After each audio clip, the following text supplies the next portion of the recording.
Hello, everyone. My name is Jelena, and I'm very happy to welcome everyone to the A4Q World Congress. Further, I'm very happy to welcome Seba today. He is the president of the Polish Testing Board, chair of Marketing Working Group in the ISTQB, the International Software Testing Qualification Board. He has over 18 years of experience in various projects, mostly in the QA field, manual testing, automation engineering, and QA lead, and as a QA manager. Thank you for being here, Seba, today. Okay, so thank you, Elena, for the invitation. And it looks that you know more about me than myself. So it's nice. It started challenging. Okay, I would like to invite you to kind of discussion that bother me from some time about the skills that are required for the tester nowadays. But before this, I would like to say good evening to Europe. Cześć from Poland, and good morning to both Americas, because it's totally the time zone that I guess the both Americas are up and running. Let's start about only few items about me to give you the context. If you would like to catch me, feel free to find me on the LinkedIn and ping me. I'm up to from 8 to 4 p.m. I'm a regular tester, QA, quality assurance, quality assistance, whatever name you are using in your own context, at the Polish company called Smart Coders. Even it's the Polish company, it's with Danish soul, so it's a very nice experience to work there, and I encourage you to contacting with us. We of course have open position. And as well, I'm the president of the Polish Testing Board, which is a pleasure to be and to serve that kind of big community. And that kind of arrow, which is, it's pointing on those additional logo under the A4Q World Congress, it's exactly our logo. And please do not try to translate the original into the Polish Testing Board. And of course, I am people enthusiastic, especially enthusiastic of my wife and my lovely daughter, but in general, the whole community as well. And at the very beginning, I would like to explain myself why those title and why it's my context. So, especially for those from both Americas, Poland is in the middle of the Europe, and those place that the arrow is ends, it's my home city, Bydgoszcz. Bydgoszcz is the, let's say, middle-sized city in Poland, and it's nothing special in terms of the IT. It's not like, Silicon Valley or nothing like this. Even then, we have so many active groups. Each of this logo that I'm just presenting to you, it's a different work group or different meetup community focus on one of the aspect of the IT. So we have the Java users group, we have the game dev, and as of course we have the Łuczniczka. It's a word that's totally hard to pronounce, but it's our quality group, which I'm co-founder. Why I'm telling you about this, I would like to show you that that regular city and the regular person like me has a big community to talk and develop myself and to gain knowledge. And if we look more broader outside of my city, we can comes to conclusion that the Poland has a very strong and big community. Testing, of course, but in general IT community. If we're talking about the testing, for example, we can look on the kind of map of the Poland, and if it's those pictures a little bit outdated because of the COVID, but each of those logo is pointing on the city. Sometimes bigger than mine, but sometimes it's smaller, which have the active group, which is meet monthly, sometimes quarterly, but regularly, and discussing about the quality aspects. They organizing, then meet each other, then discussing, then challenging, then developing each other. In the COVID time and even before, we're also very active in the internet. You definitely want to understand those, Polish text, but what you can understand is those numbers. Yes, we have in Poland, on the Facebook, there is a group about 35,000 people, which is really focused on the testing, on the interesting and getting knowledge about this. And it shows that the community related with the quality aspect in Poland is extremely big, and this group is very, very active. If you're not looking at the, on those group by the, I don't know, 30 minutes, then probably you're outdated. And why you need all those contexts? So. mm, I try to show you that that the title of this presentation is not because of of that I was challenged, or this is this is my vision, but because we are the Polish testing board, and me personally, we are challenging. We are challenging by those people who is really interesting to get knowledge, and all those peoples coming back to us with and showing that they are very, very, very hungry of the knowledge, of the good knowledge, and the good quality knowledge. Those people really interested in how to begin to tester, what kind of skills they need to gain in order to be good tester, what kind of skills I need to gain in order to be a better tester. Of course, to earn more, because the earning is the important aspect of our life, but in general we are self-driving machine who is very interesting on the news and of the new experience evaluation and all those stuffs.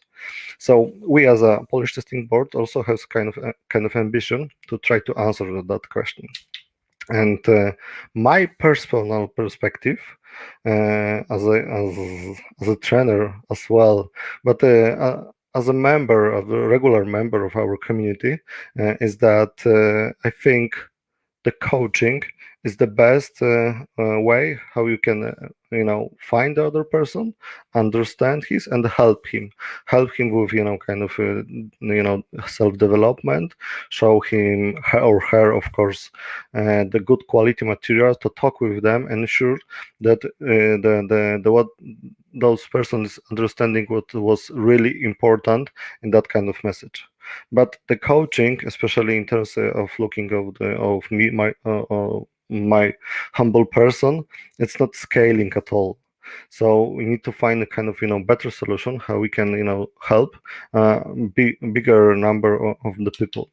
And with that kind of question, I was left after a few meetings ago.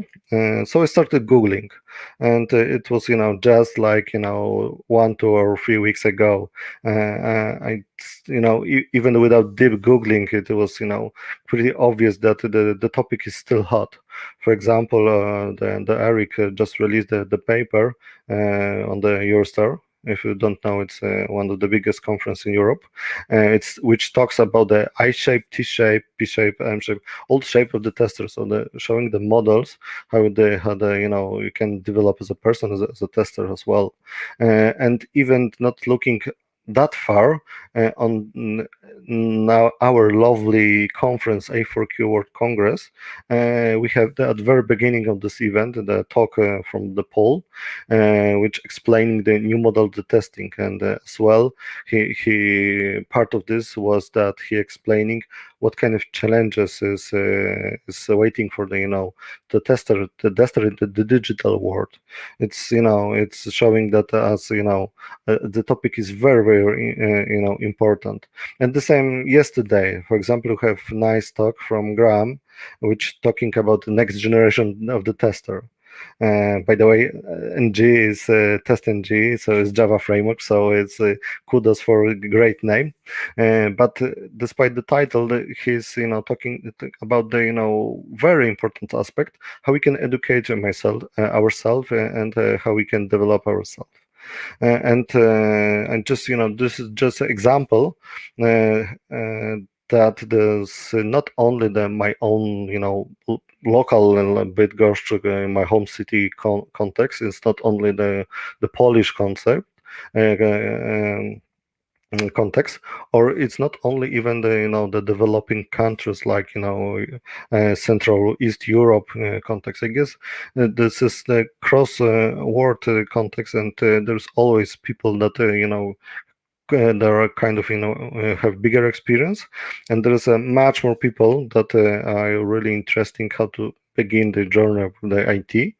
uh, Unfortunately, sometimes someone trying to sell them a story that the easiest way of the beginning of the IT is from the testing, which is not the true, of course, or don't need to be true. Because the testers are that kind of special beast, and that need to be trained in a certain way. But coming back to my perspective and my issue, so I sit down, and start to thinking, how can I support my community with that kind of knowledge and that kind of journey and that kind of path. And I looking at myself as a regular guy who is, by example guy. We already know that, the books like SQL by example, or Java by example.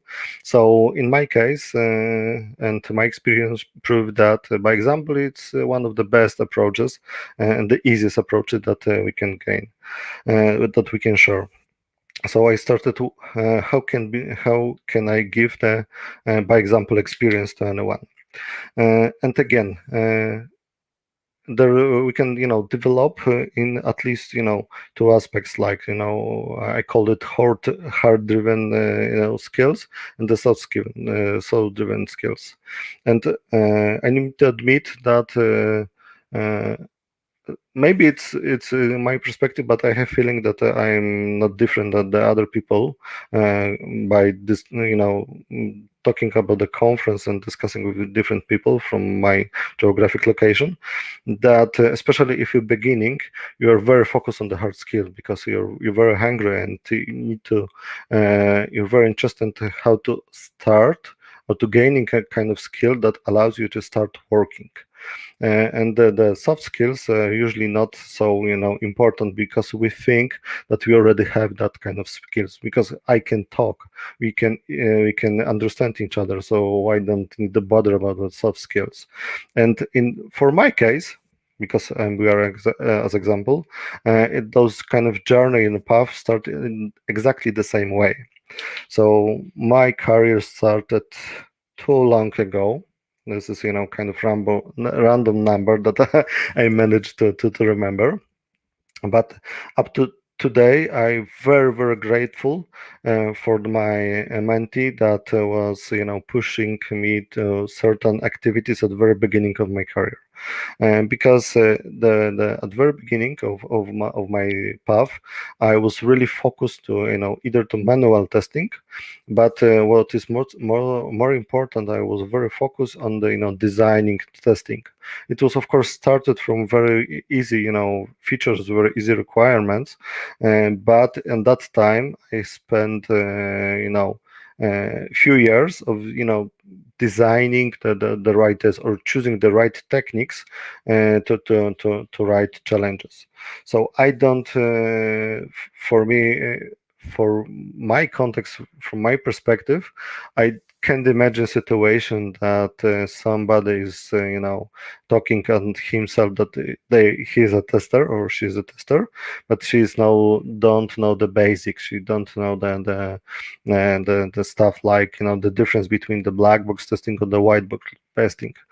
Cannot differentiate the static or dynamic testing, and as far don't see the difference between the verification to validation. It's the basics, and from time to time, especially in the ISTQB world, people challenging and the ISTQB, why I need to know need to pass CTFL in order to to go to some kind of, for example, specialist certification. And from my perspective, the answer is usually the same, because you need to know the alphabet, you need to know the language, you need to need to communicate in efficient way, and you want to do that if you are very focused on your context, your company, and only on your business, and you don't know the standards that they that are outside. So it was very beginning of my career. After a few years of the working, I start to interesting in some kind of developing and coding. And at very beginning, it was kind of start learning some kind of coding in order to be able to to automation. And at the very beginning, it was purely functional automation. So it was kind of regular continuation what I've done from very beginning. So at the very beginning, there was kind of feature, there was some kind of requirements. I have to design the testing the best efficient way, and then I was approved to do automation, do kind of scripts for this or not.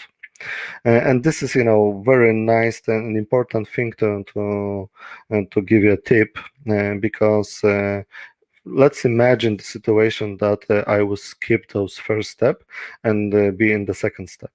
And we can argue whether it's good or not, but on some event some kind of person said me one thing that stayed with me until today. And automated chaos, it's kind of still chaos.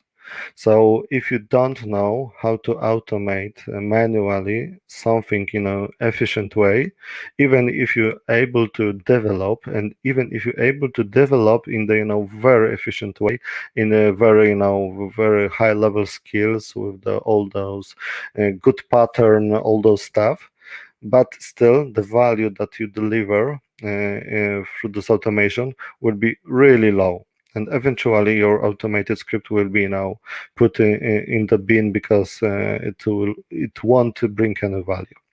So this is one of the important things that I would like to emphasize. But coming back to our our history, our journey. So the functional, of course, it was the first point. But then since we already have some stuff automated, we found out that there are non-functional requirements as well. And for example, that and we find out the kind of stories like the system should work fast or fast enough, but what it doesn't mean, it's not easy to test. That kind of requirements is not testable unless you not deliver the more information to this. And so this was yet another challenge for me. It was a totally new skill that I need to gain.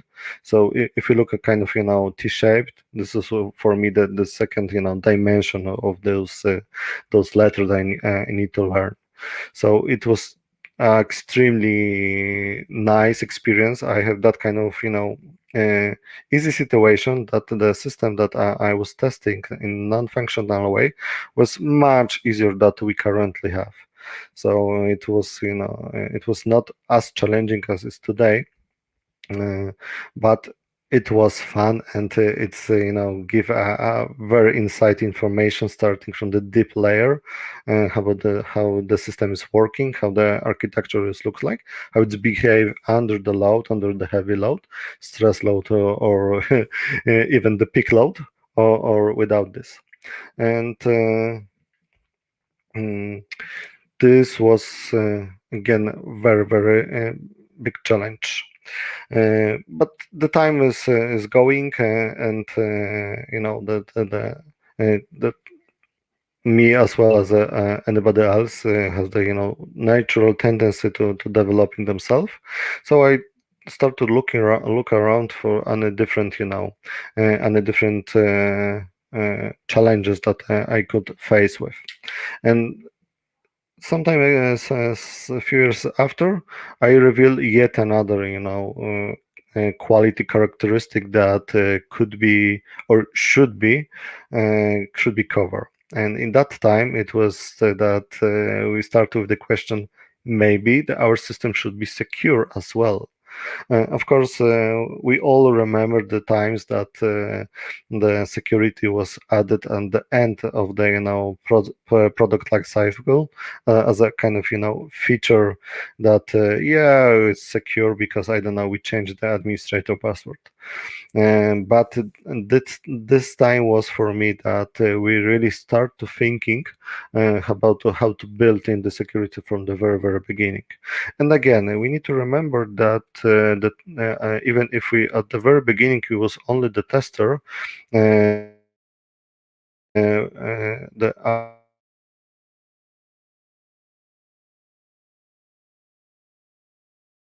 our position in the company and change the name. So in that time, you are not only the tester, but you start to you started to well, it was more popular to call ourselves like quality assurance engineer.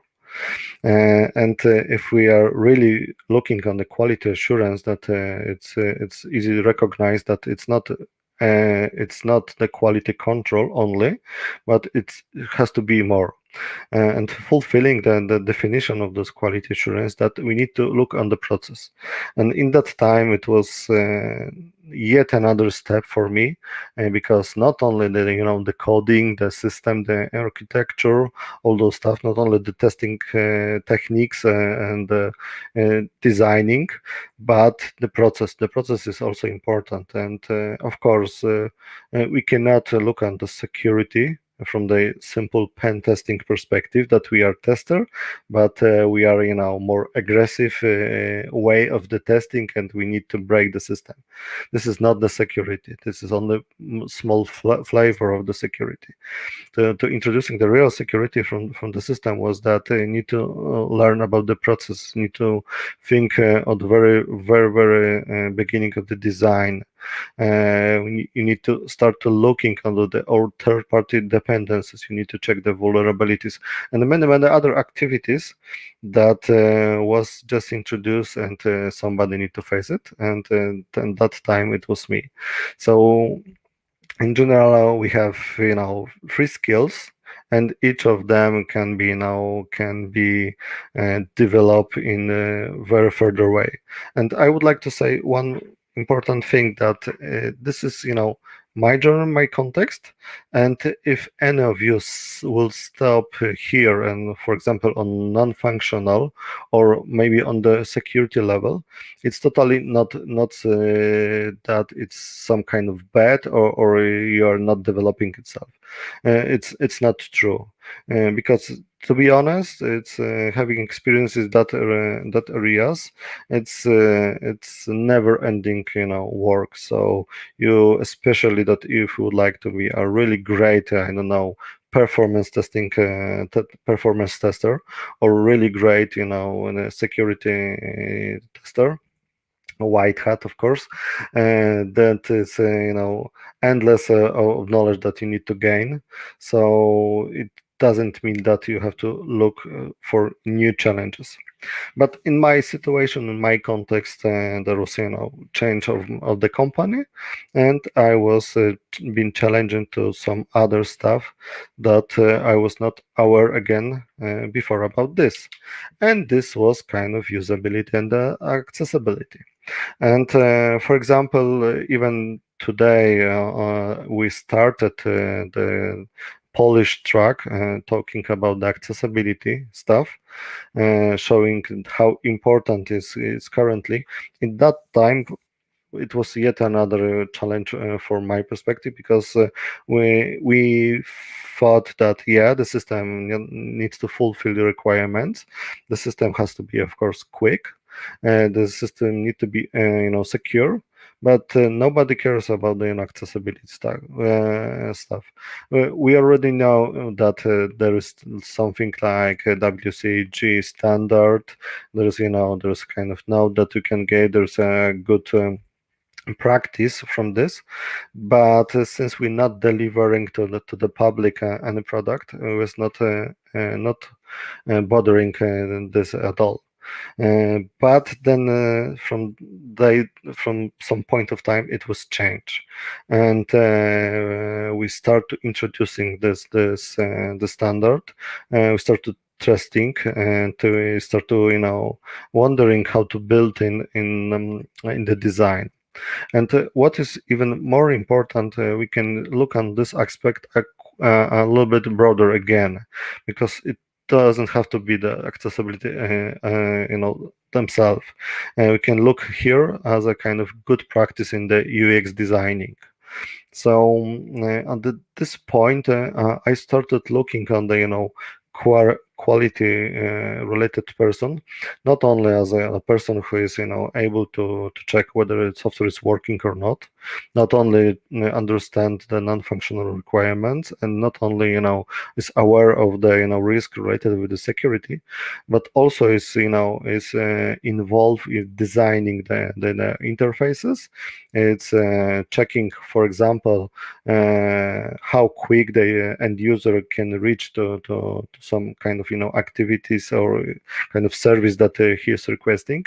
This is totally new beast in terms of the requirements, because nobody would tell you that I don't know, check whether the you can cooperate by the system only by one hand or via the one button, and things like this.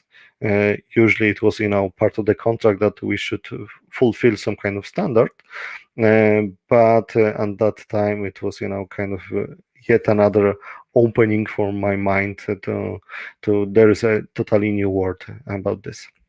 Uh, and looking at all those knowledge that you have to gain, you might think that okay, it's enough. Maybe it's enough. It's a crazy amount of knowledge, and I would never be able to feel comfortable in that so many that areas. But unfortunately, because we are living in very interesting times, it was not the end of the journey.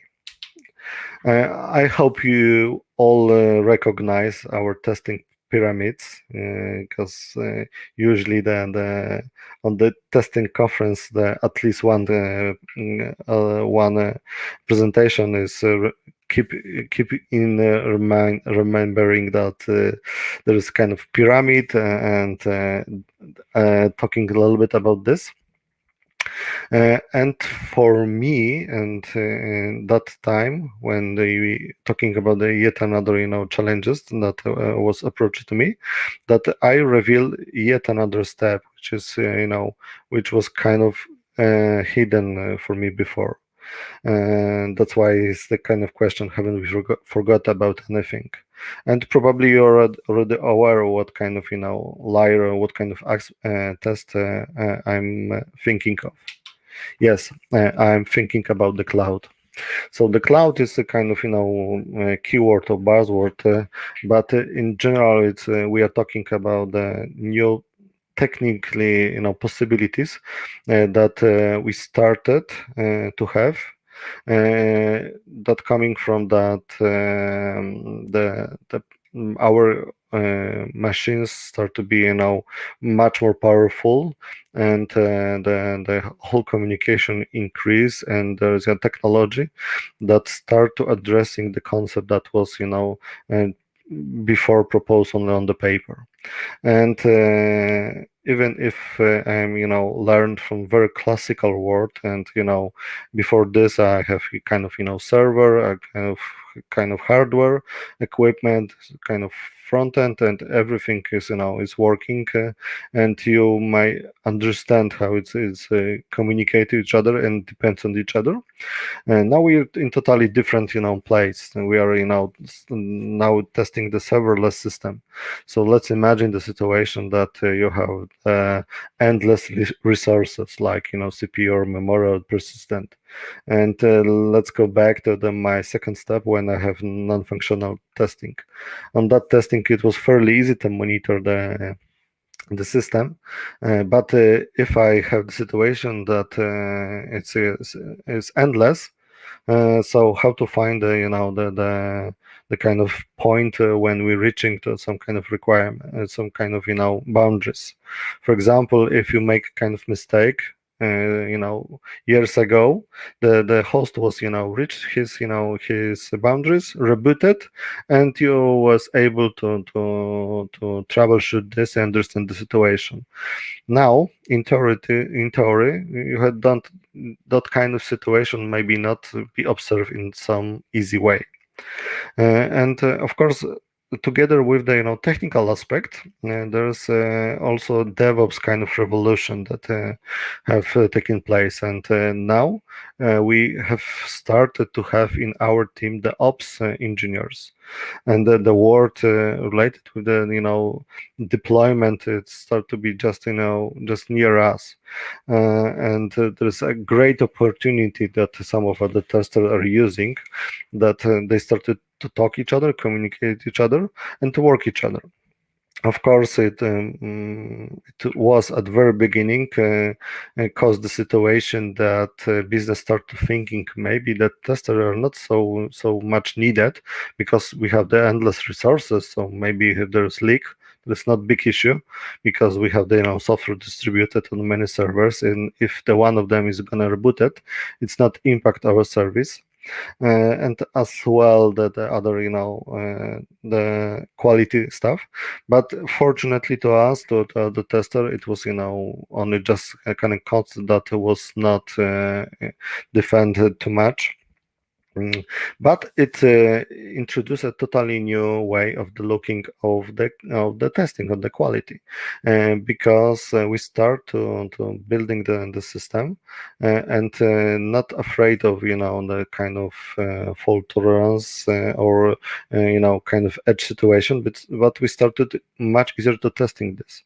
And the observability for me, it was some kind of uh, one more stuff that was very opening mind, because on that time the tester was sit next to the deployment expert, and they start to looking at the same point, in the same place.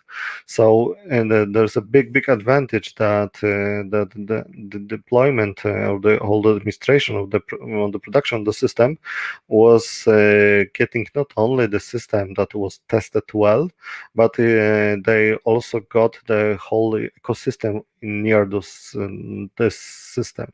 So, for example, the testers already spent some certain time on the dashboard, and tune it a lot, and choose the best option, showing how the system behave, and wondering what is more needed in order to be quickly troubleshoot. So it brings a totally new challenges, and as well new opportunities. And as well, if we're talking about serverless and the cloud stuff, there's kind of algorithms like auto scaling or port meshing. So since that time, everything start to be configurable, which is which is nice, assuming that the infrastructure is configured quite well and it's efficient. Now let's imagine when somebody is make kind of mistake on that layer, and for example, those layers was not tested. This is issue that may cause a really big amount of the money. Okay, but this is very experienced. So theoretically, we have very experienced person who is aware of many different aspects of the quality, but is that we can say that we are reached to level to say that if we have the person who has all those knowledge, we can call those person like a full stack tester. And full stack is something for me that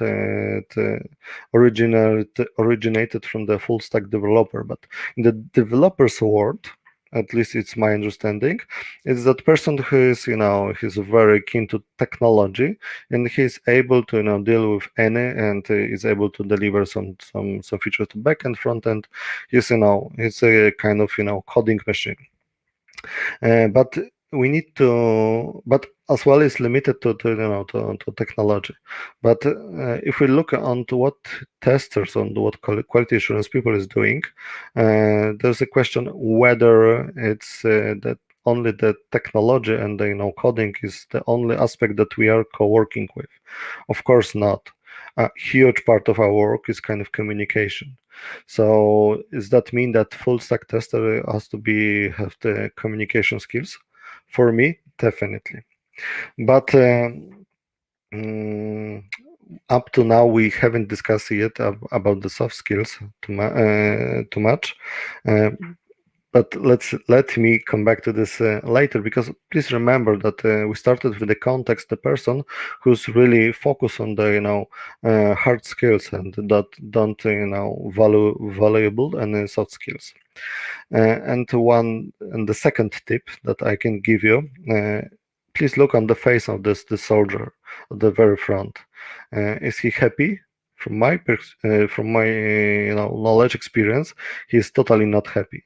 So if you are in the situation that you are kind of full stack tester, you're expert from everything, and you are responsible, you're the only person responsible for the quality in your product, it's time to run from this companies, from this organization, because the organization needs to be aware that the whole team is responsible for the quality, and we should not have the situation that we have the team and we have one man army in that team, because the bus factor is gonna eat us sooner or later. Okay, I mentioned about the soft skill. So, because we are talking about by experience, is that soft skills for me it's still something that I'm try to understand, because even if we have the much complicated code, it's still kind of code that you can understand and you can test. But let's try to understand the other human being. For me, it's a totally challenge, and from this position, I can only say that I'm kind of junior in that area, and still trying to find the best way how to be a good leader and who have a good enough soft skills. But so probably I won't be able to support with that kind of stuff. But I have one more item that I just revealed, just preparing those presentations, and generally start to wondering, because I have some put some hard boundaries between the soft and hard skills. And if you look at what this technology is around us is allowing, I start to wondering about the ethics stuff, and whether we still have this is a hard skill or the soft skill. Because if you look on the what the AI system, the deep learning and machine learning system is talking about, and we can wondering that maybe it's a kind of hard skill, because we have the kind of tool, and those tool needs to have kind of quality characteristics that need to fulfill some kind of requirements. But is it clear enough, or this is real true? I'm not sure. I just want to leave you with that kind of questions, and because this is a kind of question the future of the testing, how we can go there, or whether it's not starting to being a very philosophical. For me personally, the ethics stuff is not only AI, but also the stuff related with the big data or the communication. Big data, for example, let's imagine that you are testing the system that is collecting and processing some kind of some kind of data which is very vulnerable. And this is kind of question whether you're feeling that is good, that some kind of business want to use that kind of data in order to reach a higher fee or not. And the same with the social media. For example, especially the Poland has this current situation that using the Facebook, we are in our own bubbles on the information. So we are very isolated from from people thinking other way, and very close to people thinking exactly in the same way. And I started wondering whether it's not the bug.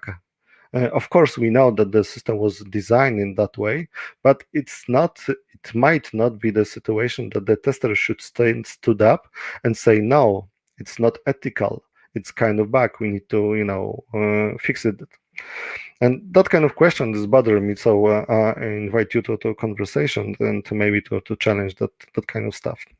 But coming to the end of this presentation, I would like to leave you with 3 bullets that I end up preparing stuff and thinking about this. What kind of skills was important some time ago, are important now, and probably also will be critical in the future. For sure, critical thinking. I briefly discussed about this when I started, and it was on purpose, skipped, because I would like to say that the critical thinking is something that you either have and you can each learn each other.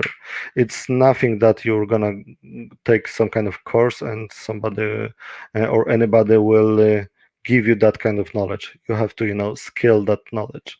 And for me, it's very critical that very critical.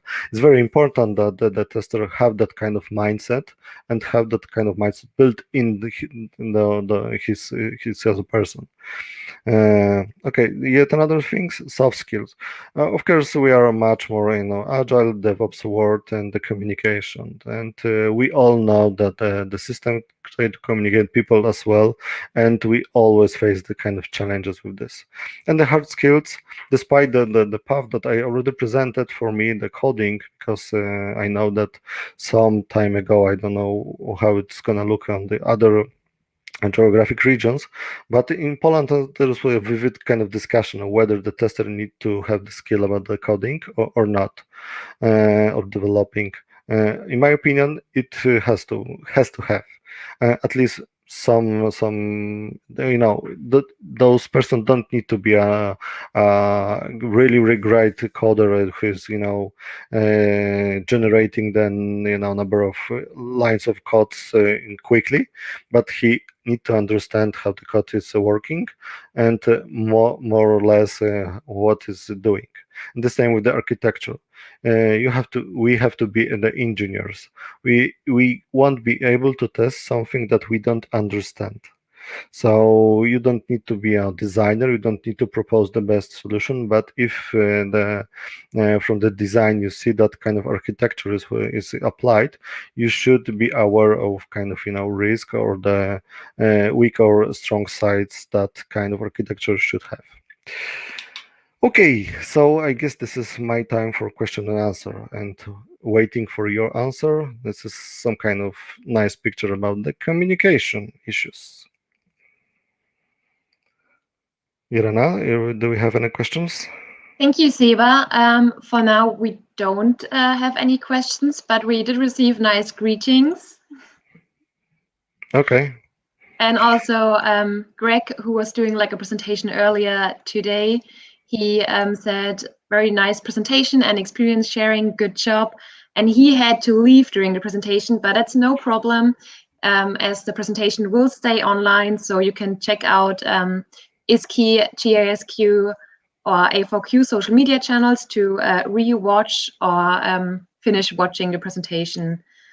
So okay, if we don't have the question, so it's my last slide. So thank you is much easier than saying hello, because in all time zone thank you is thank you, and for the Polish it's dziękuję for being with me. Thank you, Seba. For everyone who has some time left today, I would recommend to check out our virtual Congress Hall. We just put the link to the virtual Congress Hall in the comments below the video. So maybe we see each other later there. Seba will be there this evening too. So if you have any questions, you could come back to him and ask him directly. Thank you for watching. Thank you, Seba, for being our guest and joining us at the A4Q World Congress. Thank you. Thank you and goodbye. Goodbye.